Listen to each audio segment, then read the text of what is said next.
We have board members signing on.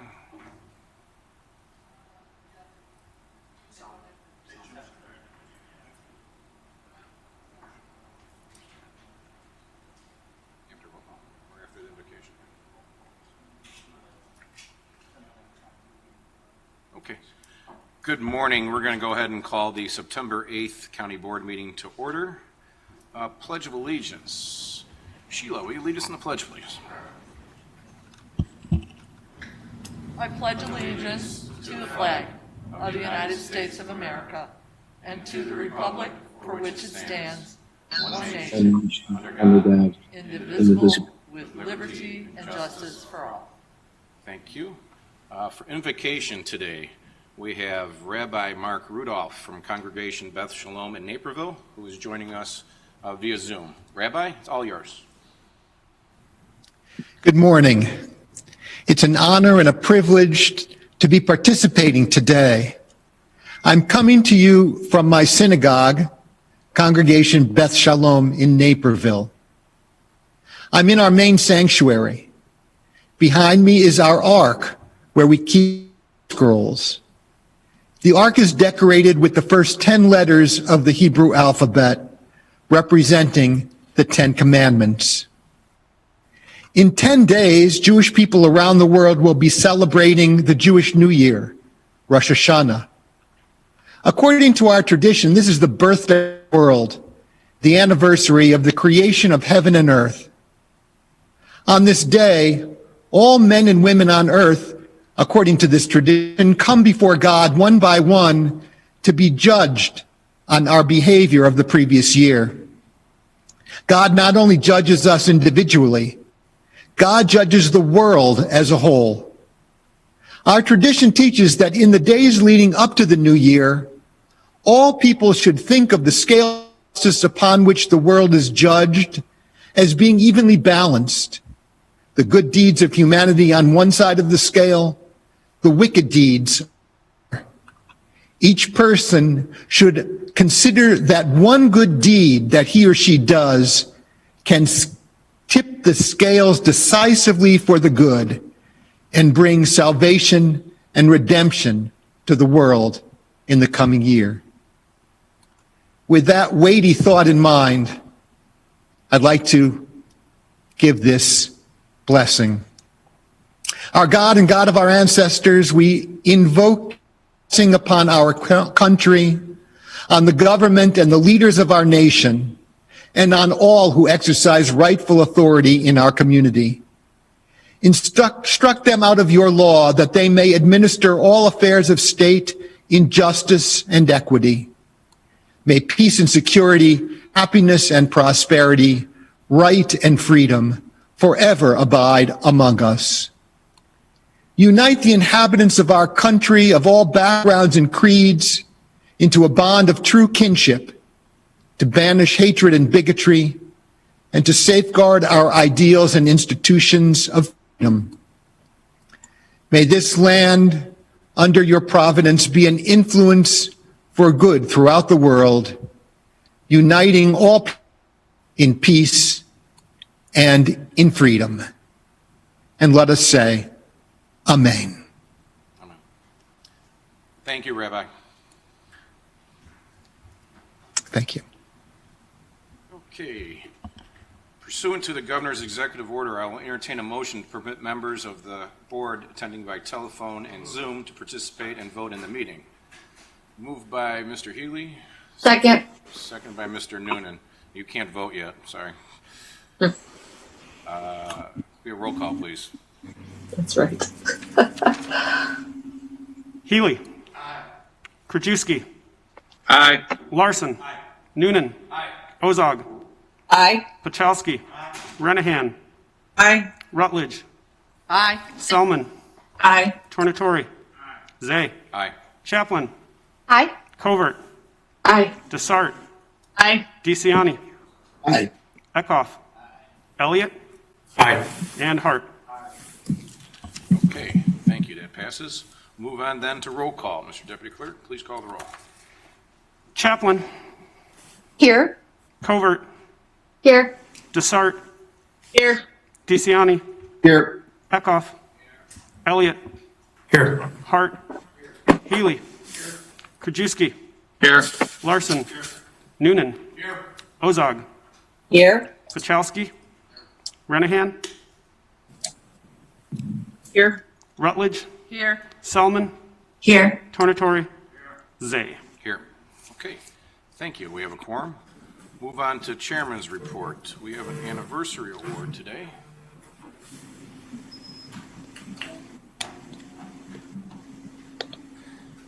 Anniversary presentation. Of course, all our employees are VIPs, very important people, but today we are pleased to celebrate the 35th anniversary of a particular VIP from the Election Commission of the County Clerk's Office.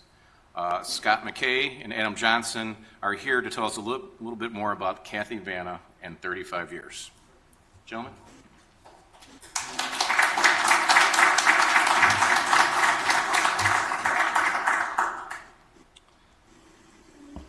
Thank you, Vice Chairman Zay. So as you all know, exactly 1 week ago, we marked National Poll Worker Recruitment Day, and I can't imagine better timing to be recognizing Kathy Vanna for her 35 years of service to DuPage County, because there's no one in this county who has done more to recruit poll workers than Kathy. Kathy is really the heart and soul of our election judge program, and she has been for the last 29 years that she has served as the supervisor of election judges here in DuPage County.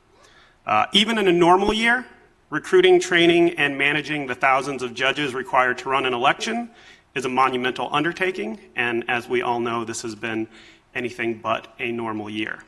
And with all the unprecedented challenges surrounding this election, the value of having someone like Kathy with her years of experience has never been more evident. Kathy brings stability to a situation that is in constant flux, and one of the most important ways she accomplishes that is through her personal relationships. Kathy is on a first-name basis with hundreds, if not thousands, of election judges and has earned their trust and respect over the course of decades. Kathy knows who usually works at what polling place, how long they've served as judges, and what their individual strengths and weaknesses are. And all of that knowledge proved absolutely essential back in March when the coronavirus started to pick up steam and election judges started dropping out left and right in droves over health concerns. Kathy had to stay on top of the ever-changing staffing situation at over 250 polling places, including relocating judges from locations that pulled out entirely just days before the election and standing up from scratch in about a week, a backup polling location at the county fairgrounds that had never been used before. It is not an exaggeration to say that DuPage County would not have been able to have an election in March without Kathy. But in all honesty, the same could really be said of any election that's been held in this county for at least the last 29 years that Kathy served as supervisor of election judges. If you voted at a polling place in DuPage County over the last 3 decades, the election judge who took your vote ultimately leads back to Kathy. And that's why it's also appropriate that her actual service anniversary date fell on August 26th, the 100th anniversary of the 19th Amendment establishing women's right to vote. For over a third of the century that we are celebrating this year, Kathy Vanna's dedication and kindness have earned her the respect and friendship of our office's staff, as well as literally thousands of people in our community, and the county clerk's office is proud and lucky to have Kathy on our team. So Kathy, on behalf of the people of DuPage County, it is my honor to say thank you for your 35 years of dedicated service.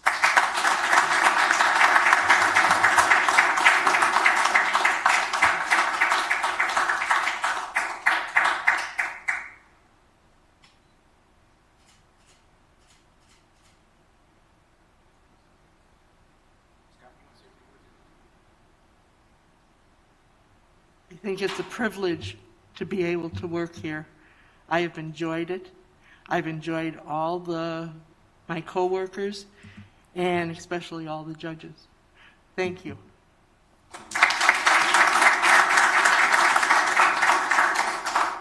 So I know Kathy doesn't like to brag, so I'll brag for her briefly. But anyhow, she comes to work every single day with a positive spirit, positive attitude, never complains, and just rolls her sleeves up and goes to work. And what's great with her is there goes days where I don't even speak to her, but I know that she's working as hard or as if not harder than anyone in the building. But I truly believe, I know government employees sometimes get a bad rap, but this woman here, she works harder than anyone out there. Thank you.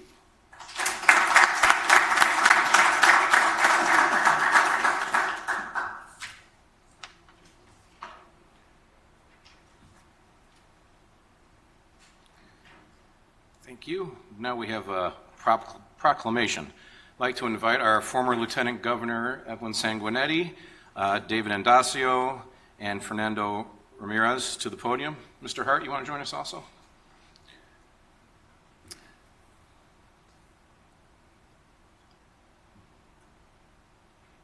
Each year, Americans observe National Hispanic Heritage Month from September 15th to October 15th by celebrating the histories and cultures and contributions of American citizens whose ancestors came from Spain, Mexico, the Caribbean, Central and South America.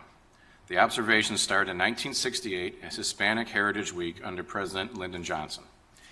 And here in DuPage County, we are proud to celebrate this month with our former Lieutenant Governor, our representative on the RTA board, David Andacio, Fernando Ramirez of the Mexican Cultural Center in West Chicago. So I'll read the proclamation and then invite our guests to say a few words. Whereas during National Hispanic Heritage Month, we honor all American citizens of Hispanic descent and celebrate the innumerable contributions they make to our society. And whereas we especially are grateful for the 1.2 million Hispanic American men and women who have answered the call to serve in our armed forces, demonstrating remarkable loyalty, bravery, and dedication to duty.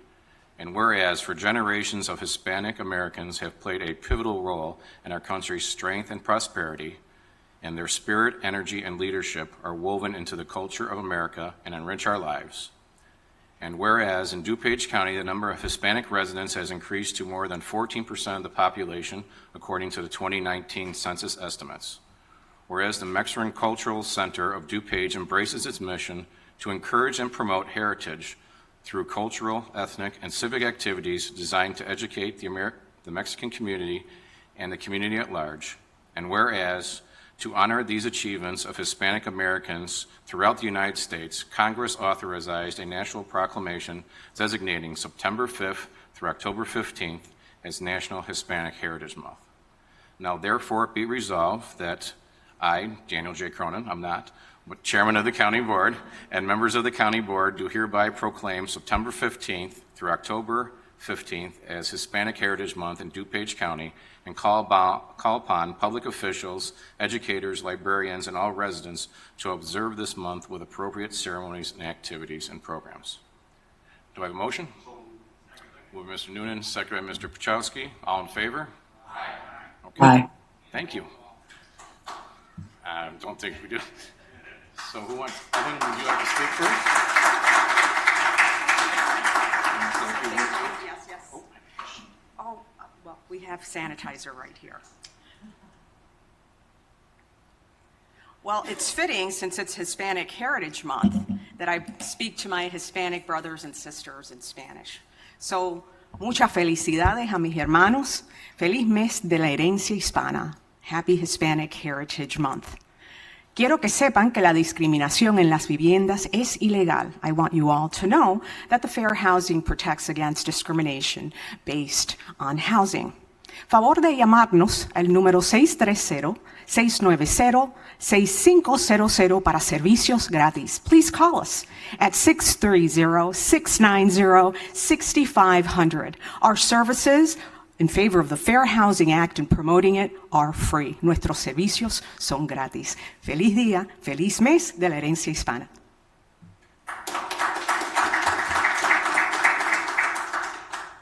Thank you, Mr. Vice Chairman. Thank you, board members, for this great honor. I must say it is an honor and privilege living and serving in DuPage County. Thank you, all board members, for all your hard efforts in these trying times and what you've done to make DuPage County one of the best, safest counties to live in. Thank you so kindly. I just really quickly wanted to just thank you guys for your leadership. More than anything, in this time, I think it's important that diversity is important, and it's great to be celebrated. So it's a good part to be able to do this. So I thank you guys. Greg, thank you so much for inviting us. So thank you very much.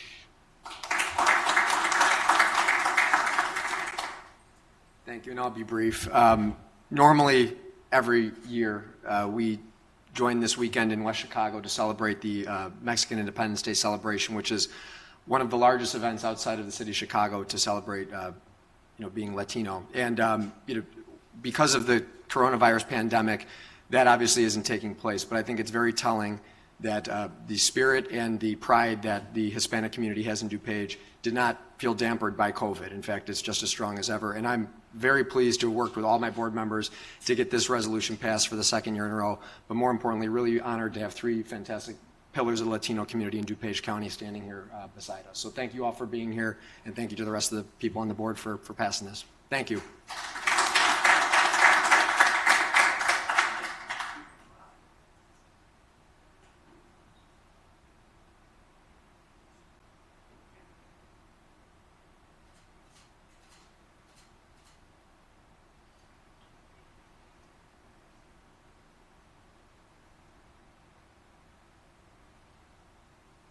Okay, no, don't go too far. We have a presentation by our former Lieutenant Governor and the current Executive Director of the Fairhope Housing Center here today. Evelyn Sanguinetti is joined by Rachel Watson, who provides education and outreach support to the organization. By the way of a further introduction, I'll share a little-known fact. We certainly know about the work our Lieutenant Governor has done, but maybe a lot of you don't know that as a law student at John Marshall, Evelyn worked as a volunteer at the school's Fair Housing Legal Clinic. And now in her role as Executive Director, she helps Fairhope Housing achieve its mission to create greater housing opportunities for all. Evelyn and Rachel, welcome and thanks for being here, and please tell us more about the goals of the organization during these challenging times.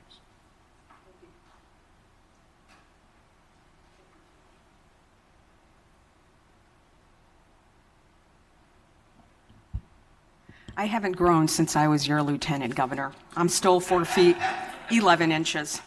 But my job now, and Rachel Watson's job now, is so much cooler than the job that I had as Lieutenant Governor. Now I speak to you in my capacity as the Executive Director of the Hope Fair Housing Center. And the reason why I'm here before all of you today is to let you know that we are there for you to provide services for free Monday through Friday. We do intake all the time, and I invite everyone. If you feel you've been a victim of housing discrimination, please call us. Our services are free. You could find us at area code 630-690-6500 or hopefair.org. I already did this in Spanish, so I'll continue only in English. A lot of people think fair housing, wow, that's like part of the civil rights movement. Don't we already have fair housing? And I must sadly submit to all of you that we still have a lot of work to do. So our Fair Housing Center is located at 202 West Willow Avenue here in Wheaton. Right now, we're doing COVID hours, so please call us at our number and we will reserve for you a time in which to give you an intake. I want to tell you a little bit about the Fair Housing Center.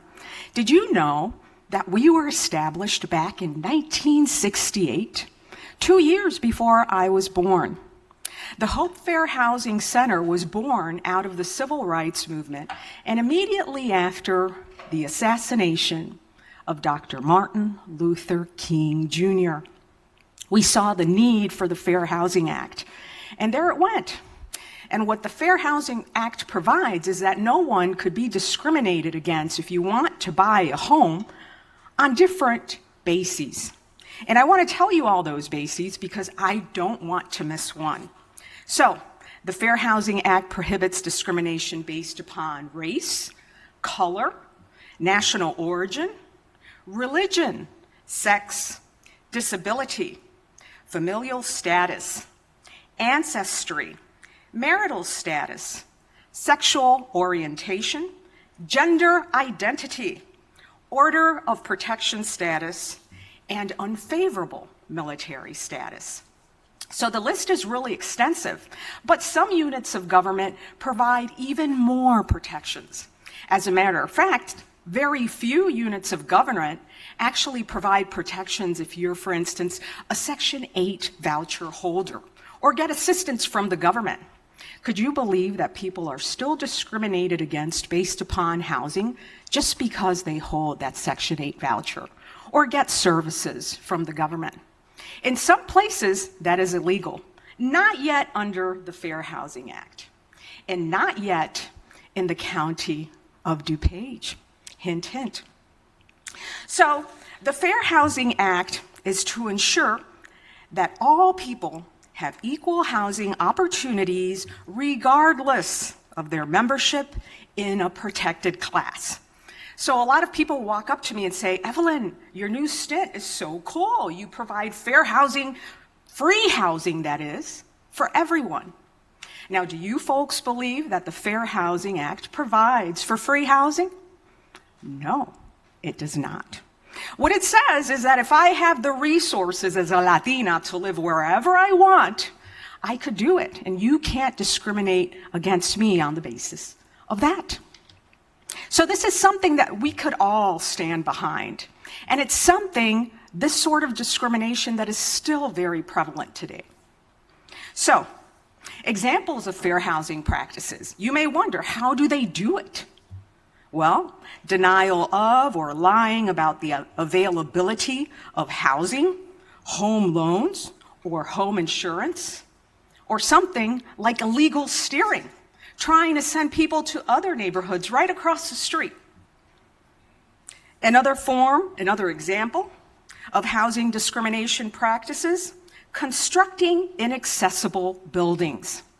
You know that the Americans with Disabilities Act provides us protections, but even still, you see a lot of new construction going up in violation of that. And Rachel here works very, very hard trying to provide retrofit services so that people that live in homes that are not accessible, those people could now enjoy their homes. Another form of discrimination, sometimes renters or sellers or banks may say no children allowed in these structures. Well, that's illegal under the Fair Housing Act. Offering different terms and conditions based upon those protected classes. Proposition a tenant for sex in exchange for rent or repairs. I think we see it even more and more now during COVID because the wrongdoers feel emboldened. That's why it's so important for us to know and act out against this. Applying no pets policies to service animals. Now, a lot of people say, okay, well, what you do, your mission is very cool. So how do you do it? How do you do this at the Fair Housing Center? Well, we work really hard. The first thing we do through Rachel is to provide advocacy. So we get calls, we do intakes every day. We call people back right away. If you feel you've been a victim of discrimination, you could call us for free. We do that sort of advocacy, and a lot of times it just takes a simple phone call. Not all the time, though. Also, too, we provide education, and that education is absolutely free. Rachel does a really good job at that, and now she's thinking, I have to pay her more, and she deserves more. She's wonderful at education and outreach. There are a lot of stakeholders that want to know more. There are a lot of stakeholders that want to do the right thing, and Rachel will help you with that. But sometimes the wrongdoers, all the education in the world, all the outreach in the world, it just doesn't get through to them. And that's when we also have another arm at the Fair Housing Center.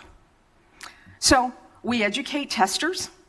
Testers are people that are deployed out there to see differences in treatment in the rental or the sale of property or being able to obtain a loan and so on. They go out there, they're trained to do so, and they try to see if there are differences. And if there are differences and a discrimination occurs, then enforcement steps in. And we got to take it to federal court or we have to take it to state court. It's not something that the Fair Housing Center likes to do, but if we must, in order for equity, for people to be able to obtain fair housing, we have to do it, and we do it. We do it well. And whatever we recover goes right back to the people of the county. So with that, I invite all of you to call us. I invite all of you to use us, because that is why we are here. I also have a special thanks because I was just invited to be part of an economic development committee. And so I'd like to thank Tim Elliott and Sheila Rutledge here today because I love to engage in this thoughtful discussion that we have to have. Elephant in the room today is that there's been a federal rollback on fair housing protections, or as we call it, furthering fair housing. And a lot of people wonder, oh my gosh, so with this federal rollback, does that mean that the wrongdoers could discriminate against home buyers and home renters with abandon? No, that is not what it means. It means that it is up to us as a unit of local government to do the right thing. And I know for a fact here in DuPage County, you folks have been doing the right thing. And I plan to collaborate with you so that we could work together and continue in that vein. As a matter of fact, just last week, I was working with Julie Hamlin, with Mary Keating, with Cheryl Marquet, because we believe in affordably furthering fair housing. Doesn't matter what Washington does. We are like that in DuPage County. So I can't wait, and thank you for that invitation. And then also, too, remember the hint I sent you before. We do not have enough source of income protections in the area. And I'll give you a few examples. So in 1975, we finally got our first one in Urbana, Illinois. In 1990, we got source of income protections in Chicago, right? In 2000, we got one in Naperville. In 2009, we got one in Harwood Heights. In 2013, we got one in Cook County. And then I think to myself, Illinois has 1,298 incorporated cities and towns. Only 5 has source of income protections. So, as the late and great Dr. Martin Luther King used to say, it is always the right time to do the right thing. And I look forward to working with all of you so that we could do just that. Gracias and thank you.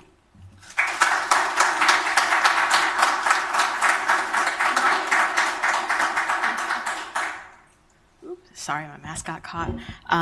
I won't be too long. I know Evelyn did a fantastic job just then. As she mentioned and really hyped me up, my name is Rachel Watson. I do community education and outreach all across the state. So if any of you guys want to learn more about the Fair Housing Act, if you want to put together a training for your constituents, we cover a multitude of different topics. I would love to connect with you guys and talk more about how we can further this really important information, these protections above the law. So thank you again.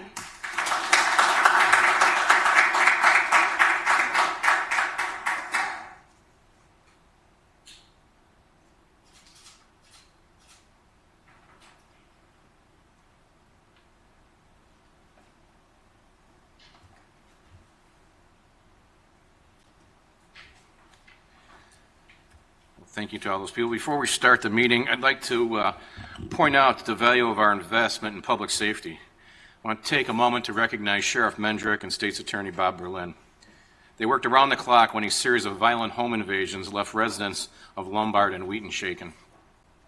On August 23rd, a Wheaton family was awakened in their home by an armed man demanding money, who then tried to assault a young girl. And the assailant injured the girl's grandmother and the father who jumped in to protect them. In Lombard, a short time later, police say another family was awakened by the same individuals demanding money. Another girl was threatened and her father fought the assailant. The homeowner was shot, as was the suspect.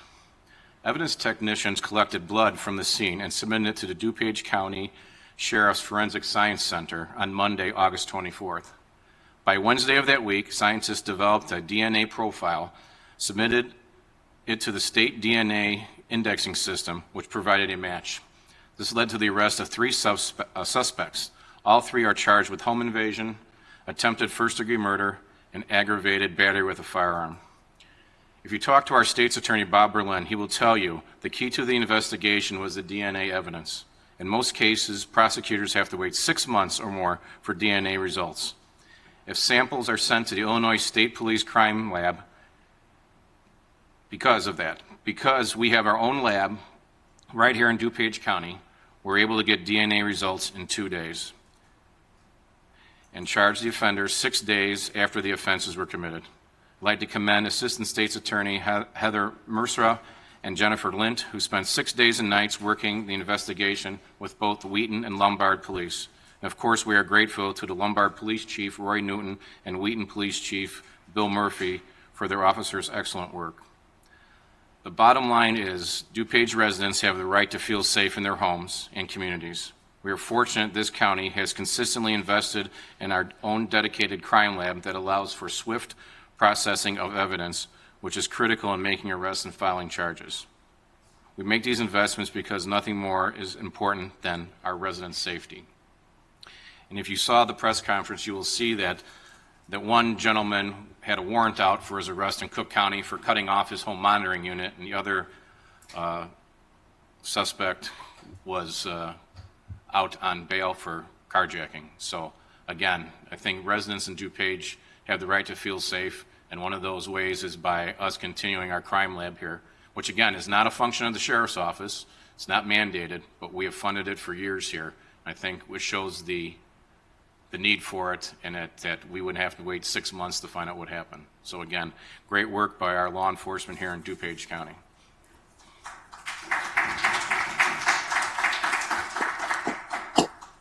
That's all I have. We'll move on to public comment. Connor's so excited.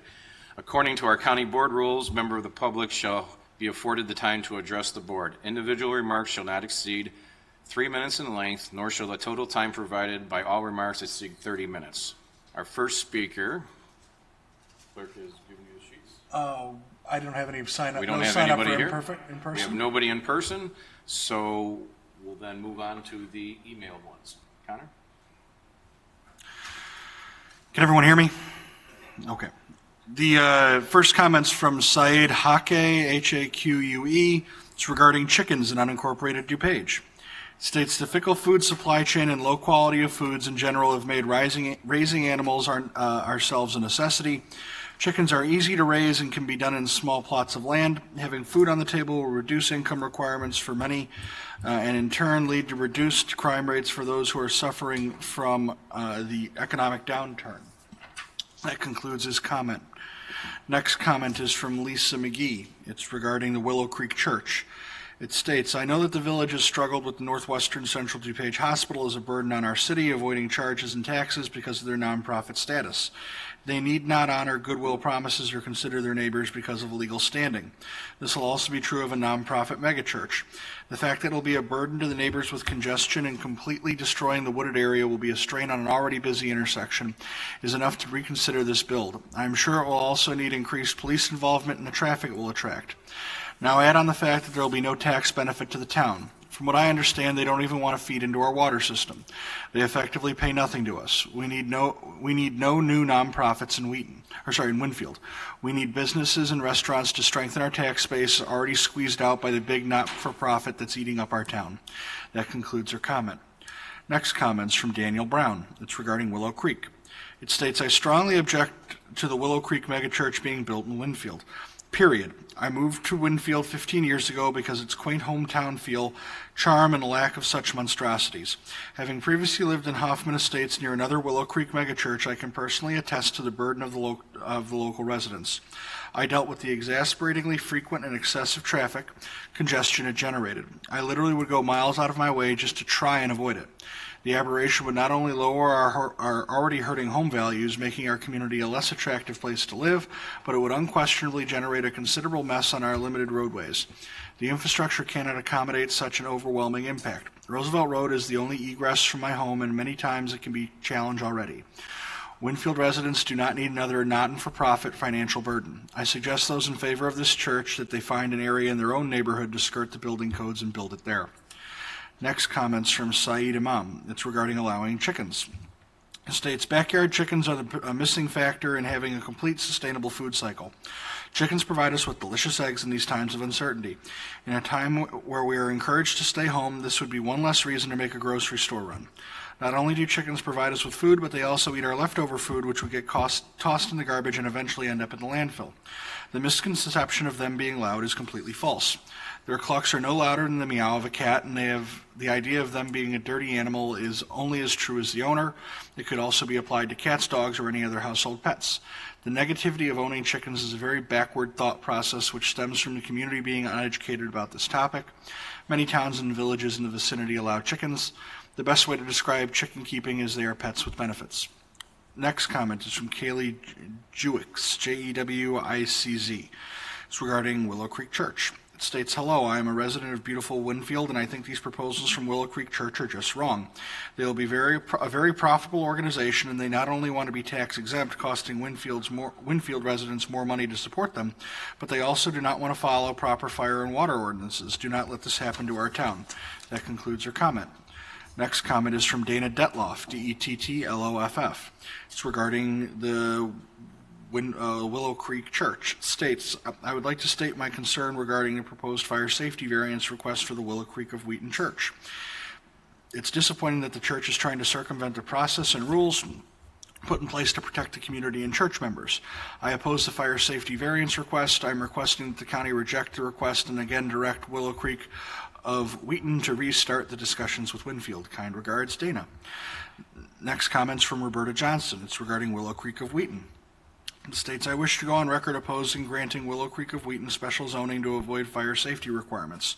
I believe it is unwise to allow a building of this size to rely on a self-contained water system for firefighting.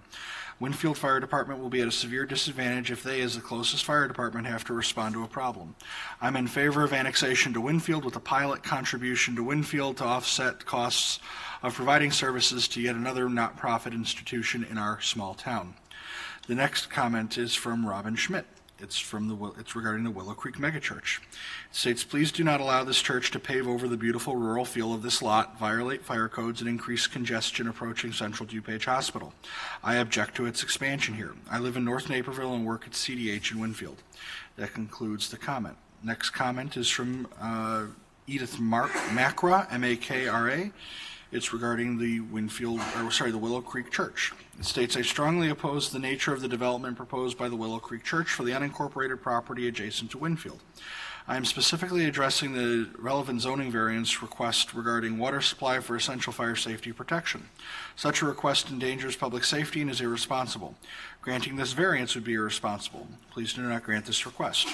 I understand the church was offered sufficient municipal water supply from the village of Winfield, and that is a responsible solution. I have other objections to the development. As proposed, the site would be clear-cut of existing forest for a massive parking lot. This is not acceptable.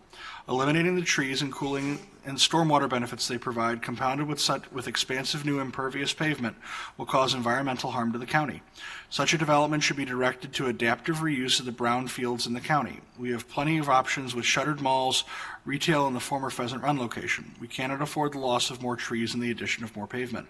I'm also concerned about the disruptive nature of the traffic volume for this development and request careful consideration for managing traffic safely. Thank you for your opportunity to comment. Next comments from Marilyn Kitchell, Kitchell. It's regarding variances needed for the proposed Willow Creek megachurch. This would be a non-taxing property that would make for big traffic problems and would sow many acres of beautiful forest tree emoji acreage.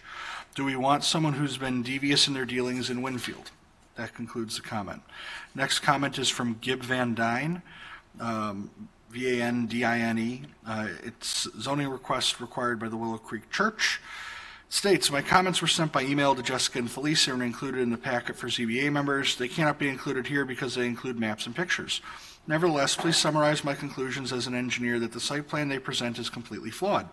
It cannot work because, 1, the back of the property cannot be paved because it's designated wetland, and 2, no large detention pond is shown in the southwest corner to prevent severe flooding of the adjacent St. Mihiel Drive.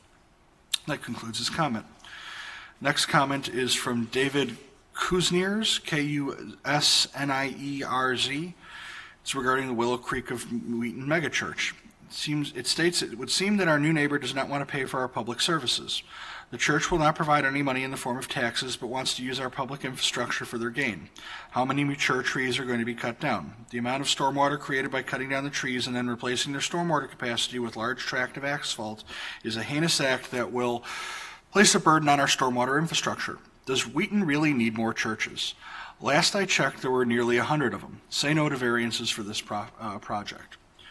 Next comments from Jesse Wonsowski, Wonsowski. It's regarding losing faith in this board, the Wheaton Willow Creek megachurch. I'm beginning to lose faith in this board.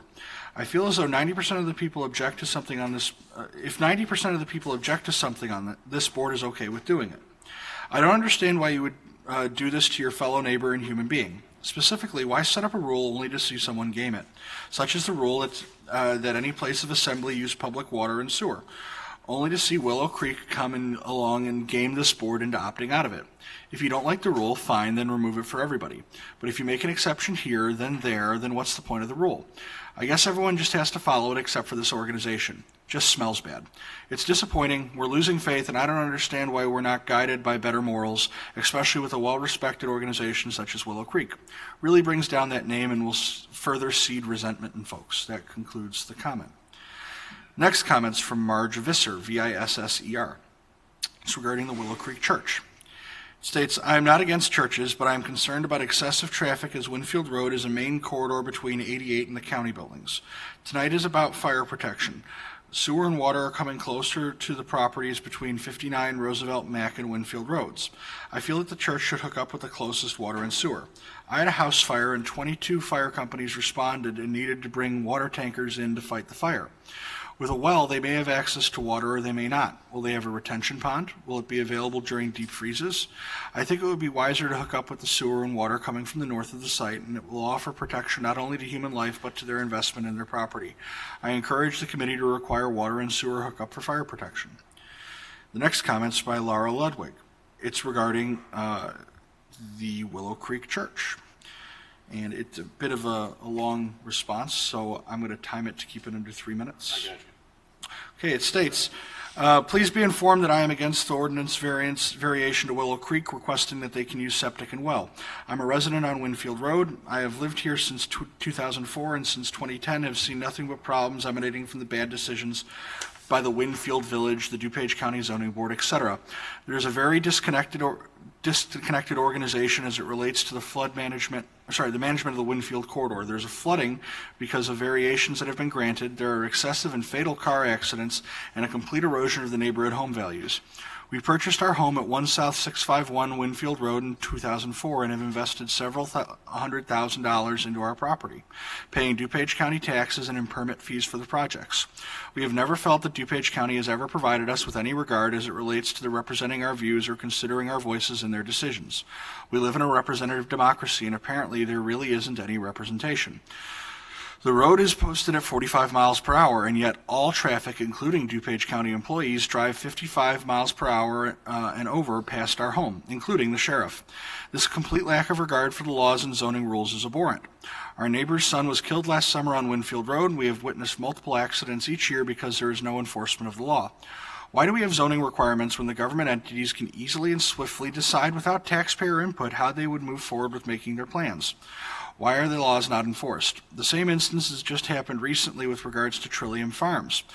The zoning requirements were completely nullified by the brushstroke of the zoning committee, and yet the director of that committee had publicly and arrogantly admitted that he had never even driven on Purnell Road. My husband and I have had to invest this past spring $6,000 of our own money because DuPage County has made poor decisions as it relates to stormwater management over the years. We and our neighbors to the south have water in our basements and over 12 inches of flooding in our front yard because Winfield Road. We put in 3 24-inch intakes in our front yard. We request that DuPage County, the zoning board, and Winfield Township cease overdeveloping and eroding taxpayers' property values on Winfield Road. We are officially unincorporated Wheaton, yet it seems that Winfield is trespassing into our neighborhood. Our church provides no taxes, and there is no benefit or reason to provide them relief from the requirements. These requirements were very well understood prior to them purchasing the land, and these points were very well listed by the area residents during those town hall meetings. To think that this change order is unanticipated is extraordinarily deceptive. The church and Buc-ee's need to find another spot, period.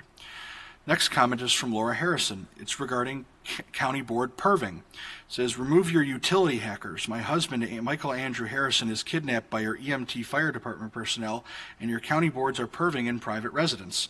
Swarm tech. Hit. Virtually screwing your citizens via your UK prostitutes paid per click to death.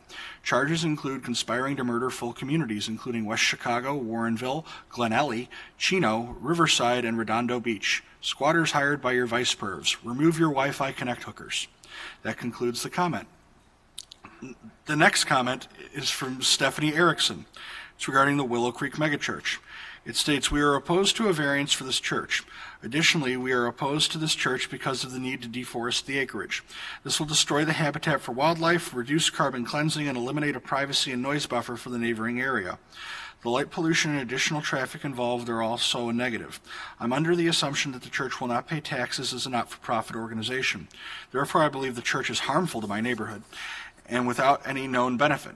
I'm opposed to any measure that advances the building of the megachurch at this location. The next comment's from Jim Drury. It's also a rather long comment.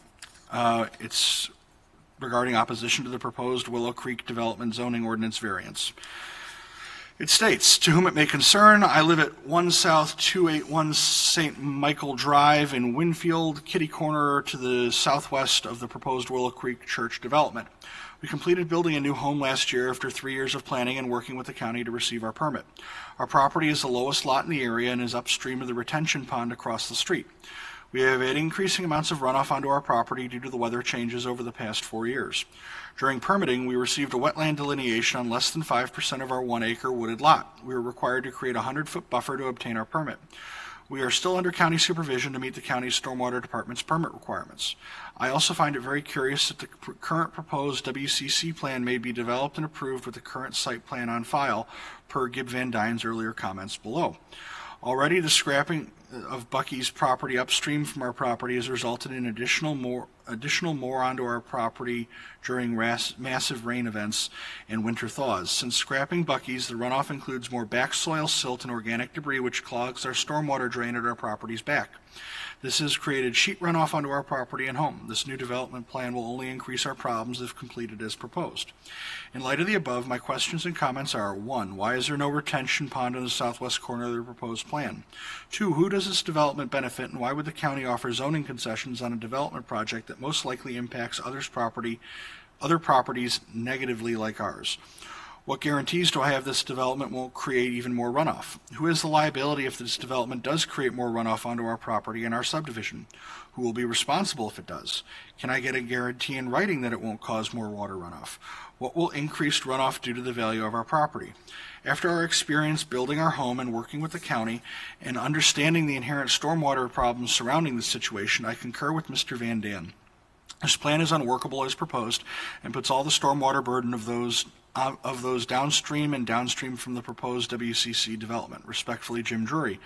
His comment goes on, citing Gib Van Dyne's earlier public comment. It states, this is a reference to and in opposition to the Wheaton Willow Creek Church, and specifically the variance from fire safety regulations. The site plan submitted to the county is deeply flawed, indeed totally unworkable, as it would result in major flooding in an already flood-prone area at the south end of St. Michael Drive in the woods of Cantini subdivision. I'm a retired engineer and quite familiar with water flow issues, and so I'm very puzzled at the site plan that makes no realistic sense. Below my following comments are the reference maps and pictures related to this project. They include a map of the proposed site from Roosevelt Road south to the southern end of St. Michael Drive, including Winfield Road on the right. The site plan that I understand to be Willow Creek's most recent. Please note that the ZBA notice of this drawing is rotated 90 degrees counterclockwise, which could cause confusion. The attached is oriented correctly with up being north. A copy of DuPage County's topographical map of the area to show that all the above sea level land elevations. The proposed church is outlined on this map. A picture of the pond described. The sign at the back of the property showing that it's designated wetland. Observations regarding the site plan. 1, a stream... Have I reached my 3 minutes? Okay. The rest of the comment will be submitted into the minutes. Next comment's from Kimberly McGraw. It's regarding, this will flood my house that's 3 houses away. Says, this is an environmental nightmare. Don't let it through. The water will flood my yard. That concludes your comment. There's a duplicate comment from Ms. McGraw that states the same thing. The next comment's from Pam Rain, R-E-I-N. It's regarding the Wheaton Winfield Church. It says, I am against this church being built. That concludes her comment. The next comment's from Denise Cordova. It's regarding no to Willow Creek Church. The people of Winfield do not want Willow Creek Church. No. That concludes her comment. Next comment's from Michael Giblin. It's regarding Willow Creek. It states, I do not think the church should be put there as Winfield needs more on the tax roll, not off. It should stay residual. That concludes the comment. Next comment's from Paul Haggerty. It's regarding Winfield Wheaton zoning petition.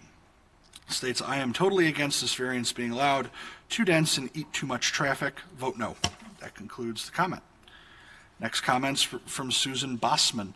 It's regarding Willow Creek Church. It states, as a Winfield resident, I'm more than happy to welcome such a positive, culturally relevant, and timely force for good into our neighborhood. That concludes the comment. Next comment's from Anna Jarusan, J-A-R-U-S-A-N. It's regarding Willow Creek Church. It states, I am strongly opposed to the Willow Creek Church development in its entirety for the following reasons. 1, increased traffic that is already abhorrent on Winfield Road. 2, displacement of wildlife. 3, stormwater management for the adjacent residents as this area already has flooding issues. 4, non-tax-paying entity. Winfield already has CDH that takes up all of the town center and cannot afford another conglomerate that does not contribute to the tax base. 5, non-residents of the area will descend on our villages and towns without regard for the residents. 6, as Winfield will be the responsible fire police entities, it's requesting that the fire zoning requirements remain as is because it will pose a hazard to all the surrounding area. That concludes the comment. Next comment's from Donna Raymond, R-E-H-M-A-N. It's regarding megachurch on Winfield Road. It states, we are against the building of that megachurch on Winfield Road. Traffic backs up now on Roosevelt Road daily. We live near Cooper's Corner and we have a hard time getting out on Roosevelt Road. We do go down and try and get on Winfield Road at Williams. We usually have to sit for quite a while to get out onto Winfield Road. If we go onto Roosevelt Road and turn left towards Butterfield, I usually sit through a couple of left turn lights to turn left. I go that route a couple of times a day when school is in session to drive for the grandkids. When Cantini has a function, it's a mess. Now, usually at a standstill. Sometimes they have police directing traffic. Not always. That housing subdivision was approved and now a megachurch, plus funerals going to the cemetery. Please no. We can only turn right on off our street now onto Roosevelt, and it's hard to do that. It's like we are in a landlock on our street. Winfield Road backs up because of the many trains. We don't need hundreds of more cars. Please no. Winfield is supporting NW Hospital already. CDH used to pitch in and help this little village, but a megachurch, no thank you. Our fire department is in need of so much: trucks, fires, ambulances. No more traffic, please. We have lived in our house on East Street for 44 years. Please no to that megachurch and variance. You have 2 major driveways facing each other right by a major intersection. Thank you for listening. That concludes her comment. The last comment is from James Kent. It's regarding a variance for Willow Creek Megachurch. It says, deny water sewer variance to Willowbrook Church. This is a safety issue. They only need this variance to circumvent the Village of Winfield negotiations that they do not like. With the Village of Winfield water sewer, they will be compliant with existing laws. That concludes the public comment. Thank you, Connor. There's no public comment, no more public comments, so I'll take a motion on the consent calendar. We have a motion and a second. Mr. Deputy Clerk, your roll call, please. Healy. Aye. Krajewski. Aye. Larson. Aye. Noonan. Aye. Ozog. Aye. Pachowski. Aye. Renahan. Aye. Rutledge. Aye. Selman. Aye. Tornatori. Aye. Zay. Aye. Chaplin. Aye. Covert. Aye. Desart. Aye. DeCiani. Aye. Eckhoff. Elliott. Aye. And Hart. Okay, thank you. That passes. Before we move on to County Board, we do not have a quorum plus 1 here physically, so we have to do roll call on every item today. So for County Board, Mr. Healy. Thank you, Mr. Chairman. Approval of CBR 48920, appointment of Amy Sutton to the Grove Sanitary District. It's been moved and seconded. Roll call, please. Healy. Aye. Krajewski. Aye. Larson. Aye. Noonan. Aye. Ozog. Aye. Pachowski. Aye. Renahan. Aye. Rutledge. Selman. Aye. Tornatori. Aye. Zay. Aye. Chaplin. Aye. Aye. Covert. Aye. Desart. Aye. DeCiani. Aye. Eckhoff. Elliott. Aye. And Hart. That passes. Mr. Healy? Thank you, Mr. Chairman. I move for approval of CBR 49020, appointment of Philip Buchanan to the board of the DuPage County Historical Museum Foundation. It's been moved and seconded. Roll call, please. Aye. Oh, I'm sorry. Sorry, Member Desart. It'll take me a while to figure this out. That's okay. Thank you. I just wanted to say regarding these next two items that I have long wanted to see some new faces on our boards and committees. So I applaud the chairman for the new faces that he's suggesting this cycle. So it's good to see new faces. Thank you. I believe this one came from Member Coke. Any other comments? So we have a motion and a second. Roll call. Healy. Aye. Krajewski. Aye. Larson. Noonan. Aye. Ozog. Aye. Pachowski. Renahan. Aye. Rutledge. Selman. Aye. Tornatore. Zay. Aye. Chaplin. Aye. Covert. Aye. Desart. Aye. DeCiani. Aye. Eckhoff. Elliott. Aye. And Hart. That passes. Mr. Healy? Thank you, Mr. Chairman. Finally, I move for approval of CBR 49120, appointment of Tracy Olson to the Wheaton Mosquito Abatement District. Moved and seconded. Roll call, please. Healy. Aye. Krajewski. Aye. Larson. Noonan. Ozog. Aye. Pachowski. Renahan. Aye. Rutledge. Pass. Selman. Aye. Tornatore. Zay. Aye. Chaplin. Aye. Covert. Aye. Desart. Aye. DeCiani. Aye. Eckhoff. Elliott. Aye. Hart. Rutledge. I'll abstain. I was not in the room at the presentation of the motion. Okay. Okay. That passes. Thank you very much. Thank you, Mr. Healy. Move on to finance. Chairman Larson? Thank you, Mr. Acting Chairman. I would move to combine agenda items A through E, which are various acceptance and appropriations of grants or expenditures for grant-related activities. There's been a motion to combine items A through E. Okay, we have a roll call, please. Larson. Aye. Noonan. Ozog. Aye. Pachowski. Renahan. Aye. Rutledge. Aye. Selman. Aye. Tornatore. Zay. Aye. Chaplin. Aye. Covert. Aye. Desart.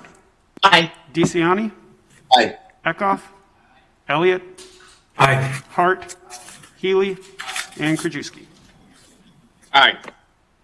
Thank you, Mr. Chairman. I would then move approval of the following items. FIR 48520, which is acceptance and appropriation of additional funding and extension of time for the low-income KIT Energy Program grant. FIR 48620, acceptance and appropriation of the Age Guide Northeastern Illinois Area Agency on Aging Title Supplemental Grant. FIR 48820, acceptance and appropriation of the LIHEAP Program CARES Act grant.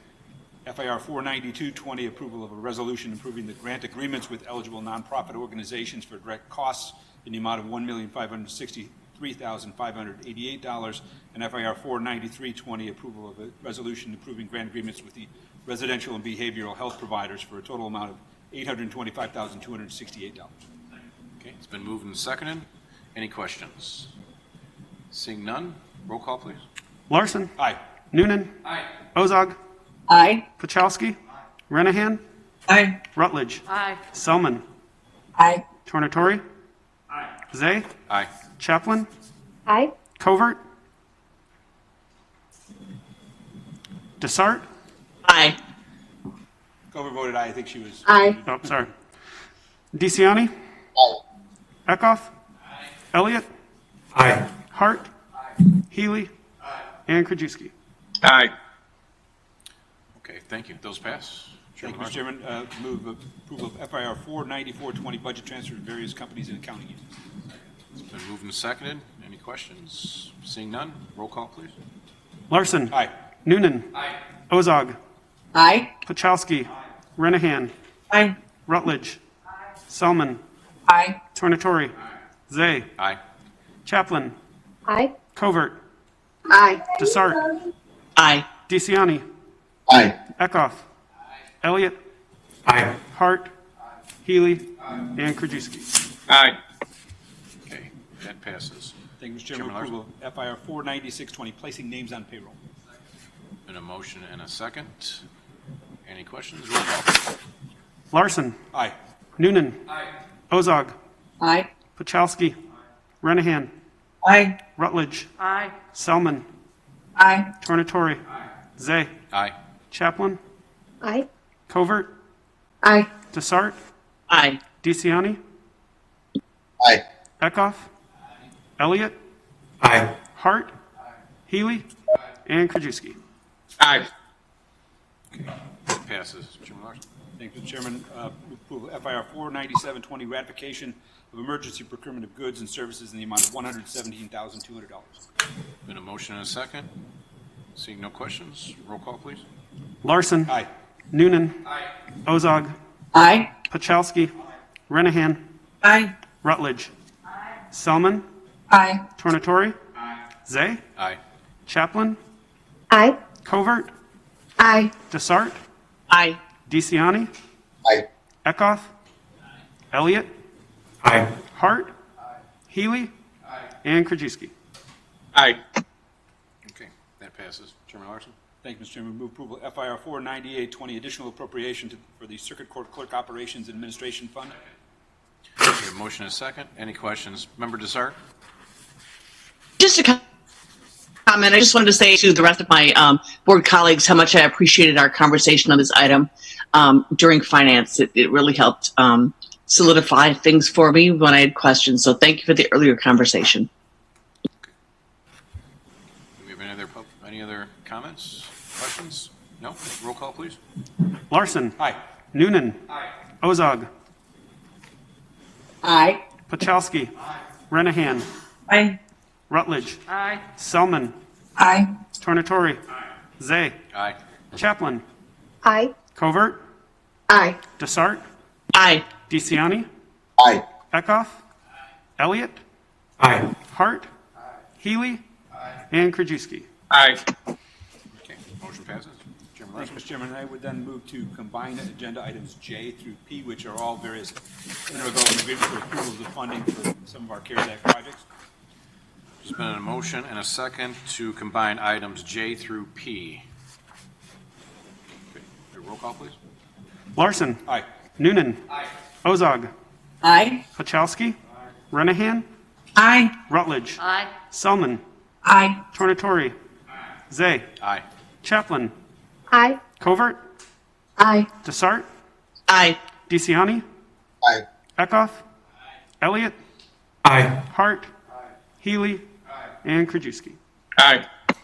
Okay, motion passes. Those items are combined. Thank you. I would then move approval of the following. FIR 50220, which is an allocation of $1 million in coronavirus relief fund money to the park districts. FIR 49520, which is the intergovernmental agreement related to the distribution of those funds. FIR 50020, which is an allocation of $300,000 for the DuPage Care Center, the flu vaccine program. FIR 49920, which is approval of the agreement with the DuPage Health Coalition to administer that program. FIR 50420, which is an allocation of $2,025,000 for the money out of the CARES Act to go to townships. FIR 50320, which is the intergovernmental agreement with respect to that program, and FIR 50120, which is approval of issuance of payments under our previously established Small Business Relief Grant Fund program in the amount of $2,197,426. Second, Selman. Before we move forward, did you want to amend the Park District schedule? I did, yes. So Okay. my apologies on that. I meant to do this. So as to 50220, the schedule that was attached to the program or in the board program has the numbers incorrectly stated. There was the amount is the same. The distribution of it was messed up in the way it was presented. That has been addressed.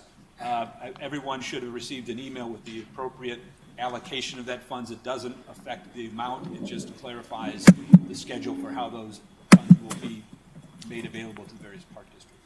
So you're making that as amended? I am, yes, as amended. Okay. Any questions on the amendment?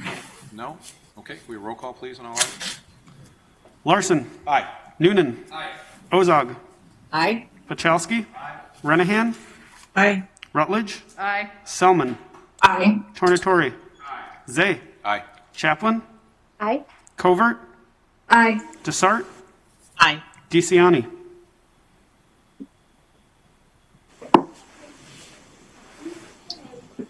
DeCiani.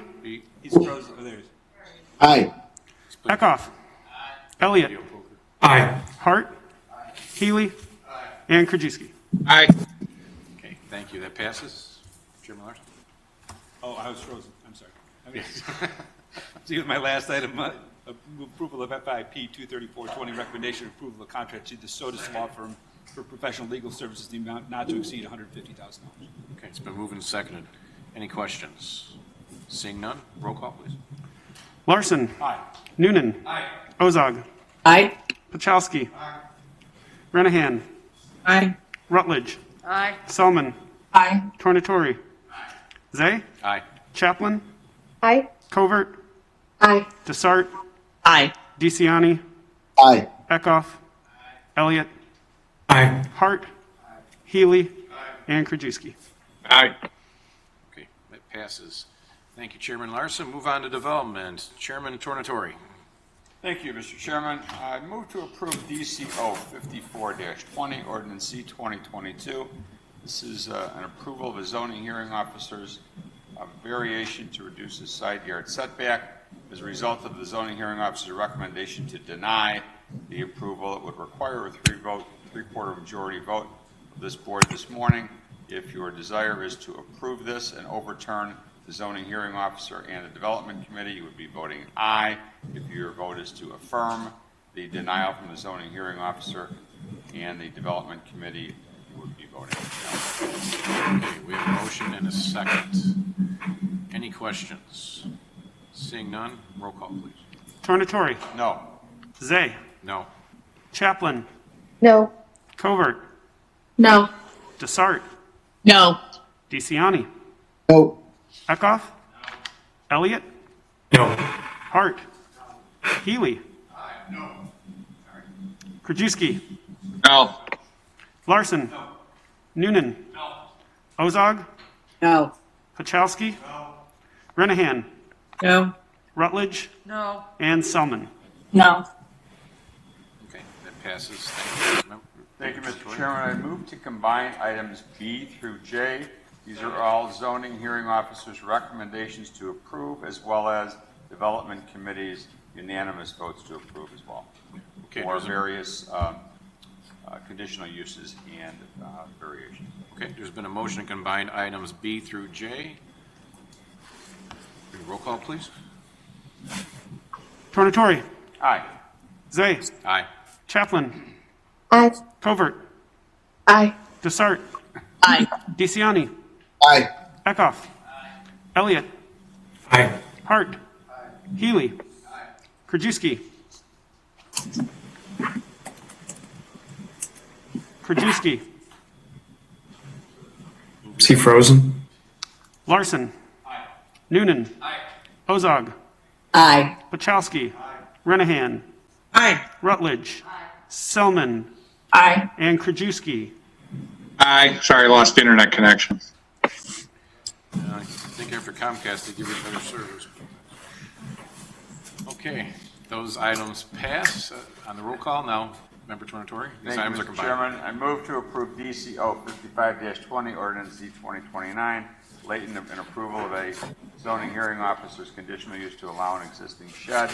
Move to approve DCO 5620, Ordinance Z 2031, this is zoning hearing officer's approval of variation to increase the height of a proposed fence.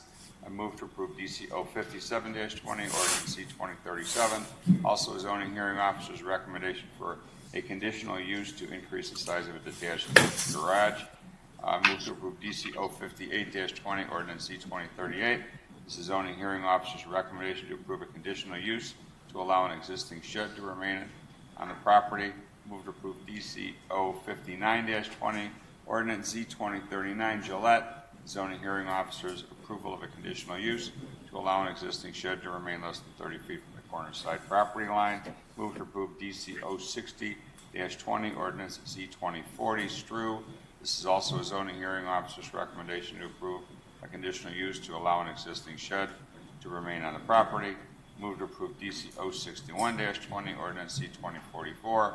Zoning hearing officer's recommendation to approve variation to reduce the interior side setback for an attached garage. Move to approve DC 062-20, ordinance C 2036 per hour, to approve a zoning hearing officer's recommendation to a rezoning from O office to R1 single family residence. And finally, move to approve DC 063-20, ordinance C 2054 Rubik. This is a zoning hearing officer's recommendation to approve a variation to allow a proposed detached garage to be located in front of the front wall of the house. Okay, it's been moved and seconded. Any questions on those items? Seeing none, roll call, please. Tornatori? Aye. Zay? Aye. Chaplin? Aye. Covert? Aye. Desart? Aye. DeCiani? Aye. Eckhoff? Elliott? Aye. Hart? Healy?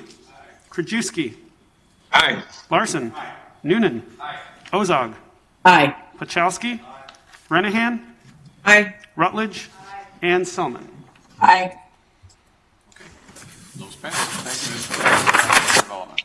Okay, now we'll move on to Health and Human Services. Since you're standing, Chairman Tornatori. We have one item on HHS. I move to approve HHS R 487-20, a resolution approval of the issuance of payments by DuPage County to energy assistance providers through the Low Income Home Energy Assistance Program in the amount of $1,207,409. It's been moved and seconded. Any questions? Seeing none, roll call, please. Tornatori? Aye. Zay? Aye. Chaplin? Aye. Covert? Aye. Desart? Aye. DeCiani?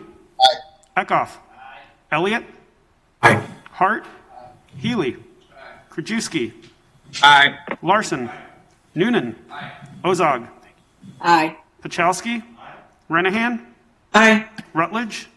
And Selman. Aye. Okay, thank you. Thank you, Mr. Tornatori. That passes. Move on to Judicial and Public Safety. Chairman Eckhoff. Thank you, Mr. Chairman. I move approval of JPS 484-20, acceptance and appropriation of the Second. DCFS Children's Advocacy Center grant in the amount of $65,464. It's been moved and seconded. Seeing no questions, roll call, please. Eckhoff? Aye. Elliott? Aye. Hart? Healy? Krajewski? Aye. Larson? Noonan? Ozog? Aye. Pachowski? Renahan? Aye. Rutledge? Aye. Selman? Aye. Tornatori? Zay? Aye. Chaplin? Aye. Covert?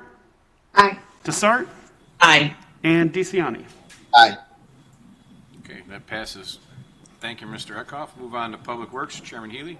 Mr. Chairman, I move for approval of FMP 23120, a contract to Commercial Electronic Systems for preventive maintenance. We have a motion and a second. Seeing no questions, roll call, please. Healy? Aye. Krajewski? Aye. Larson? Noonan? Ozog? Aye. Pachowski? Renahan? Aye. Rutledge? Selman? Aye. Tornatori? Zay? Aye. Chaplin? Aye. Covert? Aye. Desart? Aye. DeCiani? Aye. Eckhoff? Elliott? Aye. And Hart? Okay, that passes. Thank you, Mr. Chairman. I move for approval of PWP 23020 to Polydyne, contract to Polydyne Inc. to supply polymer for the Woodridge and Noble wastewater treatment facilities. We have a motion and a second. We have a question from Member Ozog. Mr. Chairman, I'm sorry. I really couldn't hear that at all. I'm not sure. Okay, I'll say it again. Move for approval. Now I can hear. of Thank you. 23020, contract to Polydyne Inc. to supply polymer for the Woodridge and Knollwood waste treatment facilities. Thank you. Okay. No one has ever told me that I speak too And soft. any other questions? No? The motion and a second. We roll call, please. Healy? Here, aye. Krajewski? Aye. Larson? Noonan? Ozog? Aye. Pachowski? Renahan? Aye. Rutledge? Selman? Aye. Tornatori? Zay? Aye. Chaplin? Aye. Covert? Aye. Desart? Aye. DeCiani? Aye. Eckhoff? Elliott? Aye. And Hart. Okay, it passes. Thank you. Thank you, Chairman Healy. Move on to stormwater. I'm not there, so Member Noonan, please take those items. Thank you, Mr. Chairman. I move for approval on SMR 48120, consent by the County of DuPage as a community representative for the West Chicago Environmental Response Trust to directly pay a participating public agency for replacement plantings associated with Reach 8 of the McDowell Grove West Branch Restoration Project. We have a motion and a second.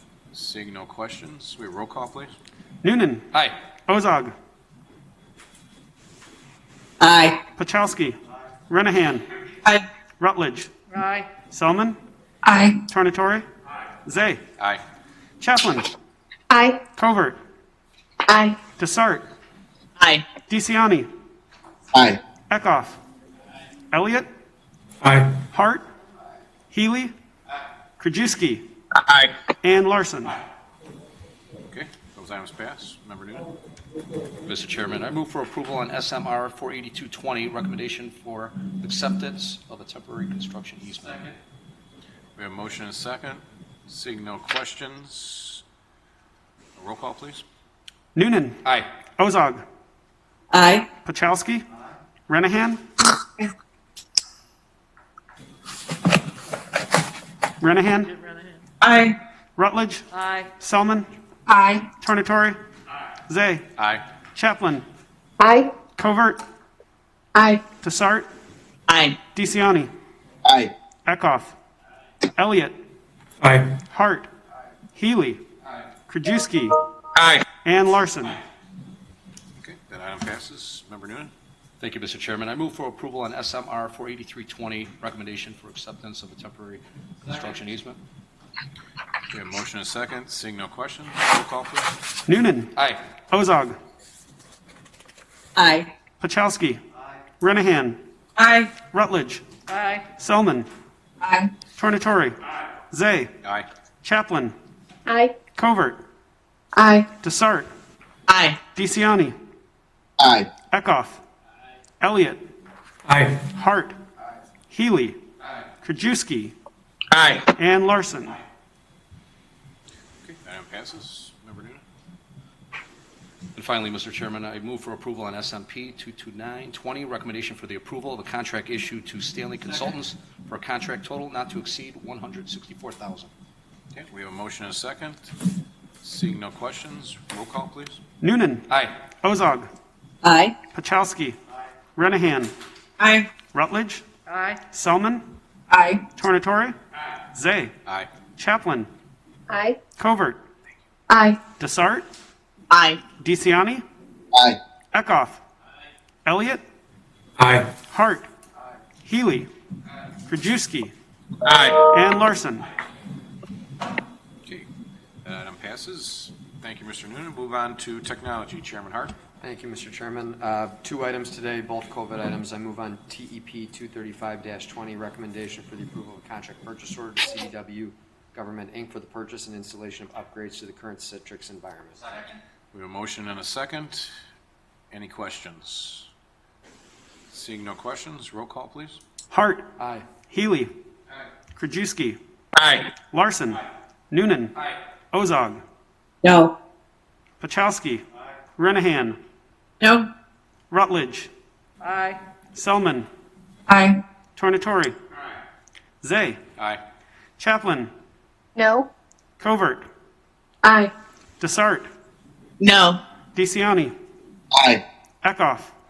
And Elliott. Aye. 14 aye, 4 voting no. Passes. Thank you, Mr. Chairman. I move on TEP 236-20, recommendation for the approval of a contract purchase order to CDW Government, Inc. for the purchase of small and large value technology equipment.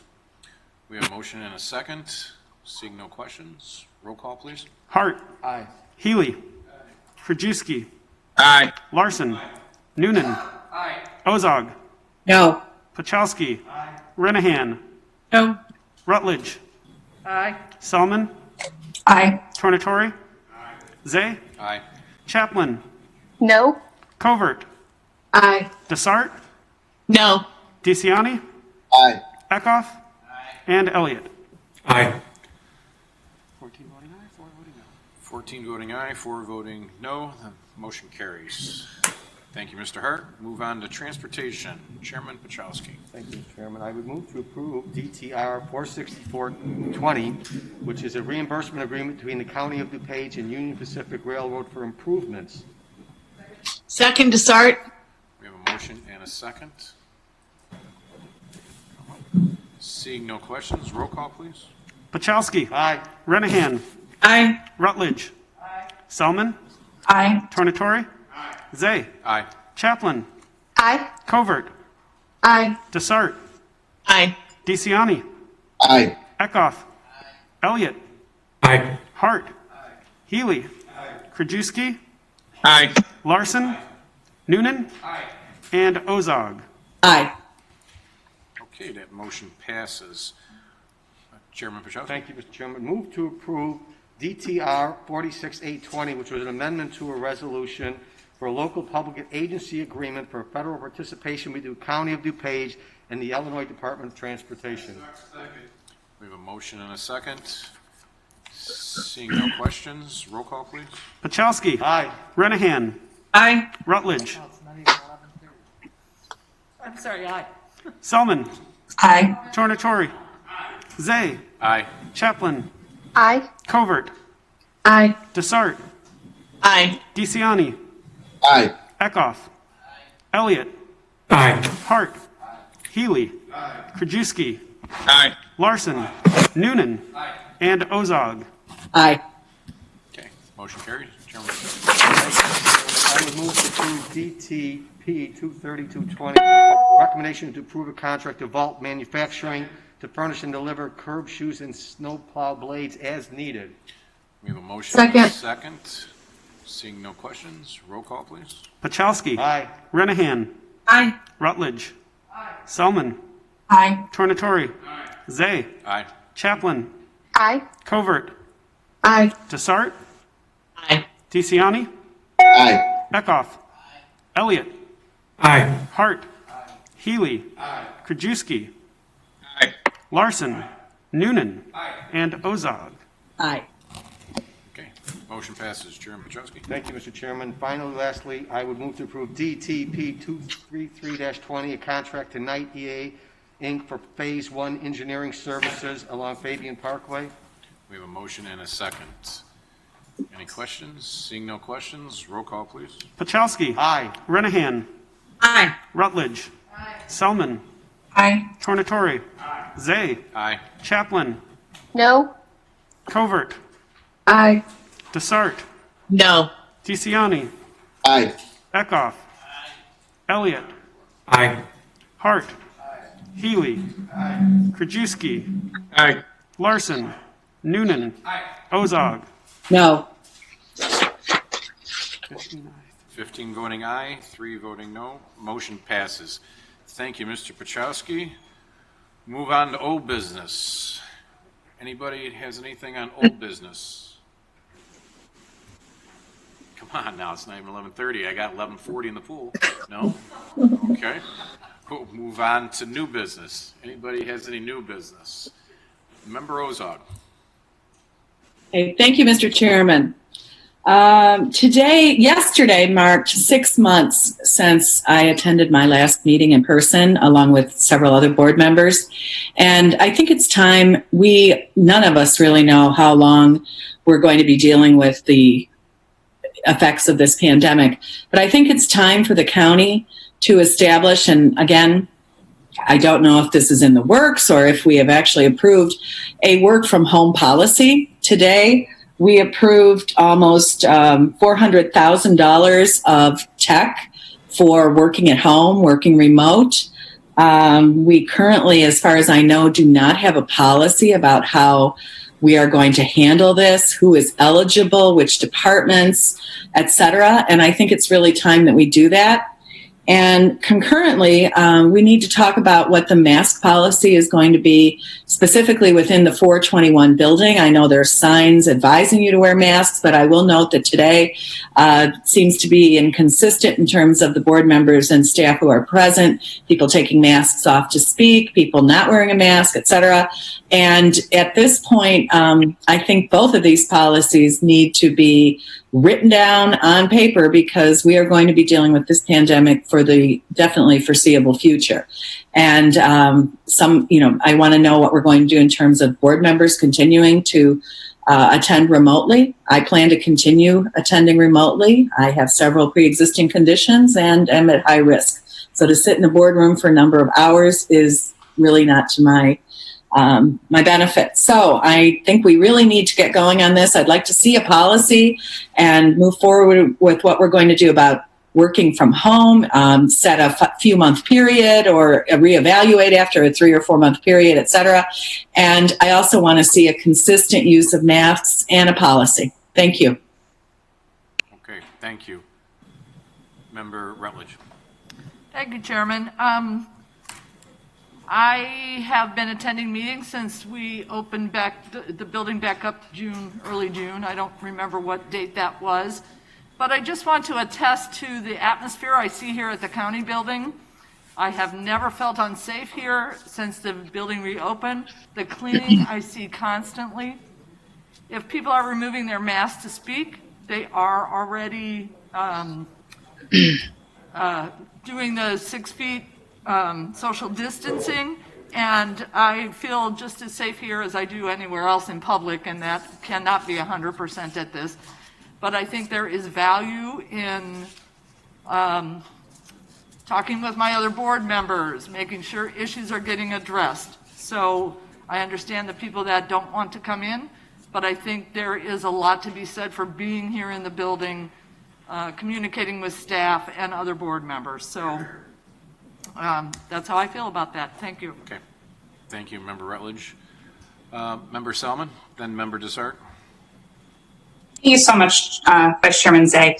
I know I had spoke a little bit with Evan and Nick last week about what they were trying to do. I know they've been working on an idea that they thought would work to get us back in the boardroom, and then the health department thought it wasn't quite safe enough. And I more than appreciate how thorough you guys are being. Just to echo, just looking on the camera, you can see people sitting there without masks. That's why I'm not comfortable being there in the room. I've only been in the building twice, and I've done so when I know there's only going to be very few people. I miss everybody. I would love to be in the room. I sent Evan a couple ideas later last week, which I think if anyone has ideas, they're looking for them because they've been working on this since March now to try to find a safe way for us to come back. I just think it's incumbent on all of us to provide good ideas and try to be, as cooperative as we can. I know there was the issue of how to get an idea and then how to get the supplies to make that careful. So I just want to thank the staff. I know they've been working really hard on this to try to make it safe for staff and then for us to come back as well. Thank you, Chairman. Thank you. Member Desart. Thank you. Yeah, I just want to clarify too the fact that we're in a once in 100-year global pandemic that's already killed nearly 200,000 Americans. And when the vice chairman of the DuPage County Board goes to a public event, in this case, the DuPage County Township officials meeting last Wednesday, and makes the statement that District 6 always shows up and that other board members are sitting around eating bonbons, I think it's time to speak up and to clarify the reality. And number one, these statements are misleading and are mean-spirited, you have to admit. I've been on this board for 20 months and I have never missed a board meeting, not one. Regarding committee meetings, in 20 months, I've missed a total of 4 committee meetings, and that counts for the 2 committee meetings I had to miss last week because I had a special assignment at work. So I would argue that my attendance on this board is exemplary, and I'd be happy to compare my attendance with anybody's on this board.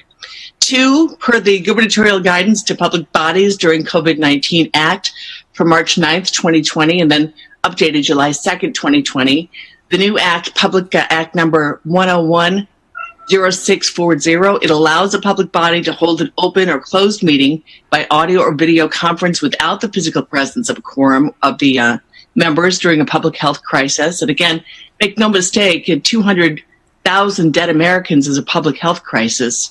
Number 3, attending these meetings via Zoom, I see members with masks on, with masks off, members with masks below their nose, on their chins. And I've heard the argument about making staff feel more comfortable about being there in person. But I'll tell you what would make staff feel more comfortable. It's people just wearing their darn mask the way that they should be wearing the mask. So I'm not home eating bonbons, Mr. Vice Chair, and I dare you to judge anybody. You don't know my health issues or the health issues of my family members. You're not in a position to judge, frankly, anybody. And number 4, we are in the middle of a global pandemic without a vaccine and without federal government leadership. If you choose to attend meetings in person, you are absolutely free to do so. I will continue my excellent attendance record by attending meetings remotely, adjusting to our world's new normal. Okay, thank you. We'll go Member Hart, then Member Healy, then Member Covert, then Member Larson. Thank you, Mr. Chairman. I just want to briefly address Member Ozag's question about the work from home policy. Not to speak for Nick, I might kick it to you in a second, but I know that's something staff is working on right now. So I believe there's something that will be coming to the board somewhat soon, but Nick, I'll let you speak to it.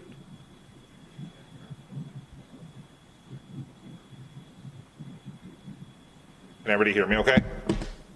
So as far as work from home policy, we actually met, every department head met over, we've had a couple of meetings now, and we are hoping the first meeting in October, there will be a draft for consideration for the board to approve.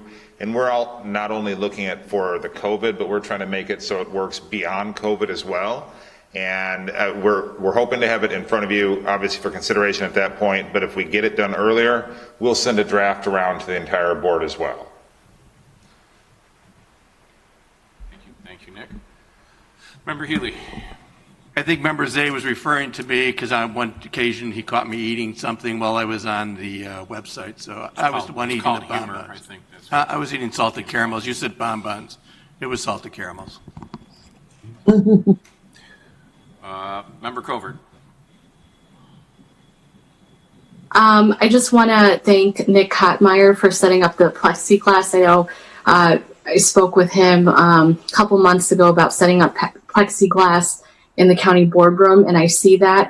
Sometimes I do come in to the county board meetings, and sometimes I'm on Zoom. My children are on remote learning right now, so it's kind of an adjustment.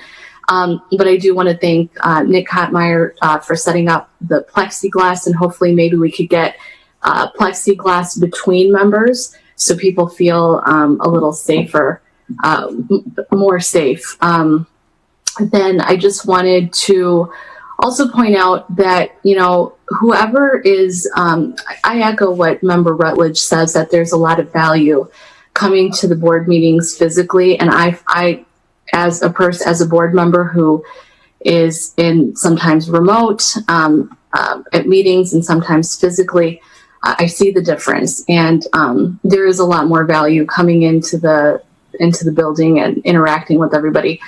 The only thing that I would just, I guess, what I can't wrap my head around is, you know, people, you know, who don't want to come to meetings, or they're vulnerable, or whatever the case is, they want to do remotely, but then we see these people go to, you know, rallies with hundreds of people around them and public events. And I can't reconcile the two in my head. So if you're able to go to rallies, if you're able to go to public events with lots of people, then there shouldn't be any problem coming to the county board meetings. That's all I have to say. Okay. Thank you, Member Covert. Member Larson. Thank you, Mr. Chairman. Just a couple of comments. First of all, I am not one to sit here in judgment of my colleagues. I hope and assume that my colleagues are making choices based upon their own health decisions. I would somewhat echo Member Covert's comments that I would hope those who are physically able to attend other events out in public or in various locations where they interact with a lot of people would then be able to be here and recognize the importance of their role here working for the taxpayers and their ability to do that. And I would certainly hope people are not making choices on whether to attend live or not based upon their business schedules. I have an incredibly busy law practice. I choose to be here so that I can supervise my meetings as finance chairman and so forth and interact with people. But again, I'm not here to judge people. I will say in response to some of the comments that for those of us who do occasionally take off our masks when we're sitting up at the podium, we are isolated up there. It's very difficult to run a meeting and to interact with the various members of the board, to keep in order who we're calling on and so forth while wearing a mask and being heard. A number of occasions, board members who have attended matters remotely have expressed their difficulty in hearing people speaking. And so as a courtesy to them, those of us who do speak often will pull down our masks to speak. There's no policy or reason against that, or any reason when we're social distancing why we can't do that.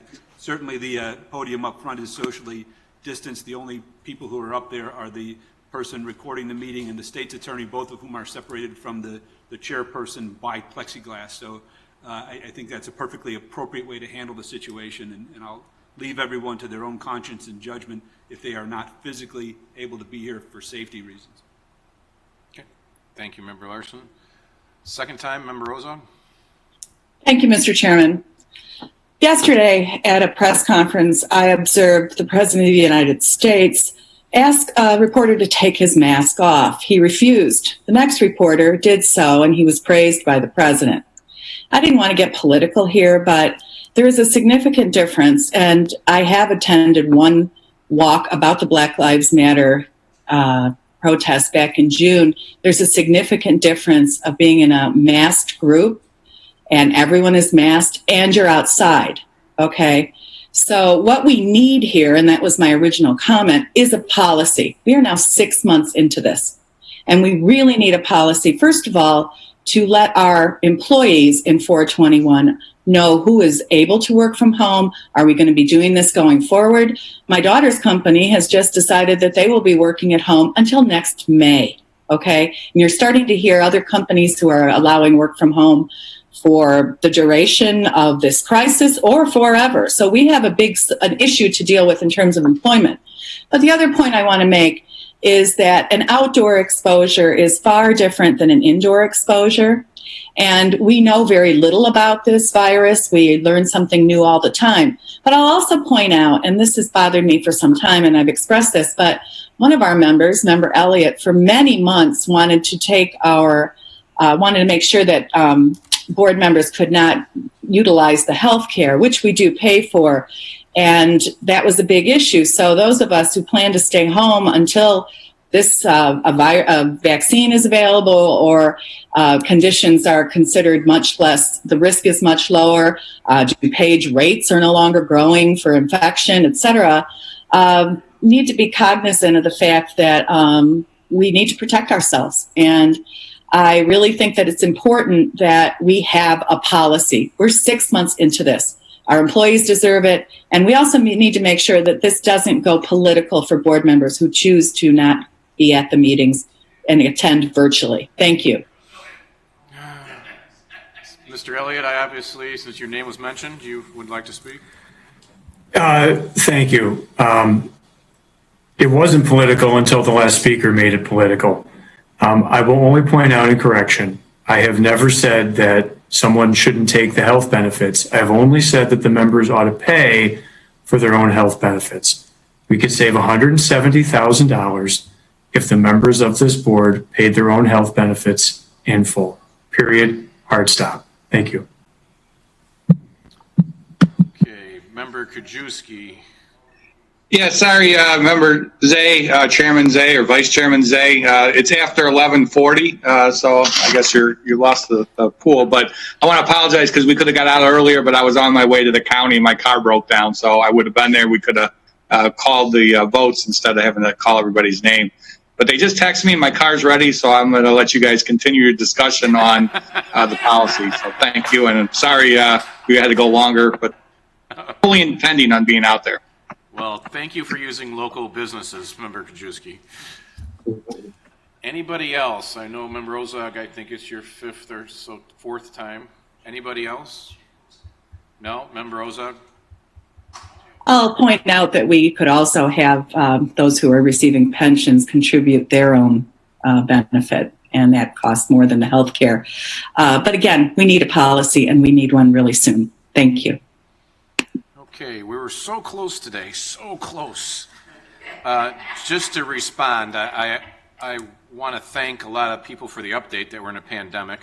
I notice when the governor speaks that he does take his mask off when he speaks in public. You know, I think our departments have been doing a great job. I hate to see us come in and micromanage the department heads on how they're running their people. They've been doing a great job for 6 months on who is working from home, who is rotating in on a somewhat basis, who has, you know, childcare. This was a lot of people were thrown into this with childcare needs. So for us to put a master plan in that really doesn't work with maybe some departments, I think you got to look at. The boardroom, I know some of you, as you had said, haven't been here, have been talking to Nick Cottonmeyer to figure out a way, as we see courtrooms and every other place being done with COVID response. You're right, we haven't done anything in this boardroom, so we are working on a plan here to make the boardroom more comfortable for people to come in. And as I've said when we were in phase 3, I felt it was my responsibility, if I'm asking employees to come into the county of DuPage, I don't think it's a hardship for myself to come in 4 times a month to back our employees when they're coming in. Could be anywhere from 5 days a week to, you know, 2 or 3 days a week or working remotely. So, I mean, that's what we looked at. And what I think, to follow up on what Member Covert had said, I know I was at an event last week in an indoor facility at Cantini where we had a majority of a quorum of board members there, some board members that haven't been here. Also, I was at the health department and at the fairgrounds when they were doing the tours, where that was also, majority of it was indoor. So, you know, I like that, you know, again, people have medical conditions, that's great, you don't want to come, but I really have an issue of being preached at by somebody if I'm wearing a mask or not wearing a mask. I think the president of the Board of Health pointed out that I was wearing a mask today, Sam. I think she sent a text to you. So, again, I did take my mask off some point running the meeting. But I think if you could see everybody here, just about everybody has their mask on, I would think about 95% of the time. So, is there any other follow-up on this? No? No more new business? Connor says we have about 4 hours of executive session. Lots of orders. We've been told we do not have executive session. So, is there a motion to adjourn the meeting? So moved. Tuesday, September Second. 22nd? We have a motion and a second by Member Dessart. All in favor? Aye. Aye. We are adjourned. Thank you very much. Be safe and healthy.